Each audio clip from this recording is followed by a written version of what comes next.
అని మనకి మన పెద్దలు, మన గురువులు, మన తల్లిదండ్రులు నేర్పిస్తే ఈ జీవితం అనేటటువంటి సెల్ ఫోన్ని మనం అట్లా సాగిస్తున్నాం, అన్ని వ్యవహారాలు చేస్తున్నాం. మరి దీనికి రీఛార్జ్ ఎక్కడ పెట్టాలి?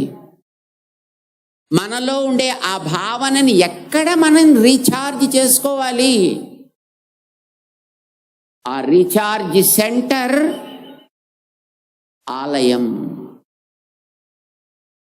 ఆలయంలో మనం మళ్ళీ మన యొక్క మనస్సుని రీఛార్జ్ చేసుకోవాలంటే ఆలయపు వ్యవస్థ బాగుండాలా వద్దా? మరి రీఛార్జ్ పాయింట్ సరిగా పనిచేయకపోతే మీ సెల్ ఫోన్ ఛార్జ్ అవుతుందా? అట్లానే ఆలయ వ్యవస్థ బాగోలేకపోతే, ఆలయ వ్యవస్థ సరిగ్గా సాగకపోతే మన జీవితానికి కూడా మళ్ళీ అర్థం చెప్పుకోగలిగే స్థితి ఉండదు. కనుకనే ఆలయాలు బాగుండాలి. మీరందరూ ఇక్కడికి దేనికోసం వచ్చారు? ఇప్పుడు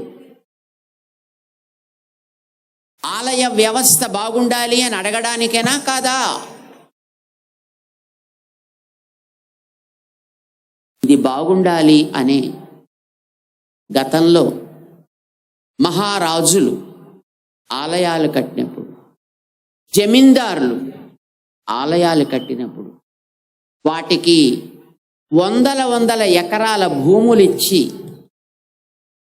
లక్షలు ఖరీదు చేసే ఆభరణాలిచ్చి, వాటి పోషణకి ఎంతెంతో పెద్ద వ్యవస్థని చేశారు. ఎందుకనంటే ఆ వ్యవస్థతోటి ఆలయం బాగా సాగితే ఆలయానికి వచ్చే మనందరి జీవితాలు సమర్థవంతం అవుతాయి. మన జీవితాల్లో మనం హాయిగా బ్రతకగలుగుతాం.